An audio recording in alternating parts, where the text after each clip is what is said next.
Hey, this is Edward Ambrosi. I want to create a video for founders today, which is going to talk about business ownership, building a business, scaling a business, and potentially some thoughts you can have when you're getting into a business to be able to build a lot more wealth and build a lot more income and do it in a way that also is a lot of fun and is fulfilling for you. So I think there's a few phases that you go through when you're doing it. And I'm talking from experience because we're dealing with a lot of clients that scaled a lot of companies and we're inside a lot of their businesses, and I'm dealing with a lot of these processes when we're looking into some of these firms that are scaling. And to give you an example, we've worked with a different client of the past where we've bought 16 different companies, 16 different brands in e-commerce, and we've scaled to a little bit over 200 million revenue, a little bit above 53 million EBITDA. And then we've worked with other guys in other spaces, very similar numbers in between 50 to 100 million revenue in both HVAC, commercial cleaning, and other spaces. So it's a very similar playbook for most of these founders. And the basis of this is that initially a lot of businesses start up, they scale organically, they do a lot of good sales, marketing, they hire a good team, they do a lot of, they do the right things as far as operations and taking care of customers, and they have the right vision and they're in the right market, and we're able to scale to close to 1, 2, 3 million in revenue.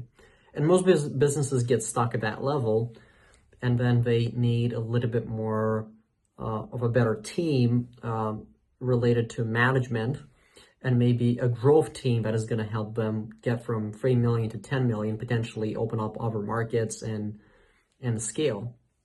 And I think what we do a lot of the times when we're looking into a business and we're noticing they're kind of stuck at a particular revenue point is we definitely look into that market and that location, and we definitely look into if they are considering or if they're going to want to acquire another company. What we've noticed is businesses that only grow organically, they have a threshold and a limit to how much they can grow. And when you go out there and you acquire complementary companies, you're essentially acquiring clients at scale, and you're acquiring a lot more revenue and a lot more cash flow in a lot less time if you know what you're doing and you have capital set aside.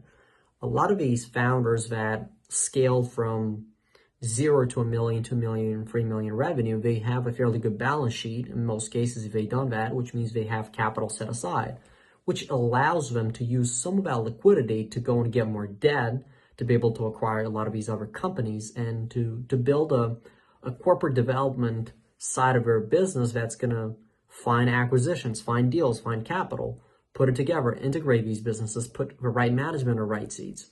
And this is how, in a lot of cases, we went from a guy in the past that bought initially a fencing company, and then he bought another one, and then he bought another one, and then he bought a chimney business and a flooring company and a restoration company and an air conditioning company, a plumbing company. Then he built a moat around a business, which allowed him to have more revenue, more market share, more recession resistance. And then he eventually, a lot of other funds and family offices were considering him. So a lot of the times, business owners kind of get through that stage of building up the company, and then they realize, hey, we're stuck. But then we need to be able to access new systems, new growth systems to be able to go from 3 million revenue to 50, because at that level of revenue, in most cases, you're a lot more profitable. Instead of you making, let's say, 1 million EBITDA, you're now making 5 to 6 to 7 million EBITDA, and you're more attractive to a lot of these other family offices. That's the only reason we do this, is to position those businesses for a sale later so that you can actually get more value out of them and build up more wealth. So I guess those are the main stages. Now, in between 5 million, let's say 50 million revenue, there's a lot of work being done, and there's a lot of acquisitions, and so there's a lot of intricacies related to that. I think that eventually you're going to need to build a team. You're going to need to delegate different functions to somebody that is going to go and find deals, somebody that's going to go out there and analyze these deals and underwrite these deals in-house. And you're going to need to have somebody that understands basic negotiations related to deal structuring and related to getting capital and what are our market rates for capital. and you're going to need somebody who potentially can go and raise more money than whatever a company has. And you're going to need somebody who understands how to integrate that within your current structure. And that means that they also understand your current business model very well. So eventually hiring people, investing in hiring, investing in a team is going to be the next step for most of these founders that want to go from 3 million to potentially 10, 20, 30, 40 million. So I think that is a video for today.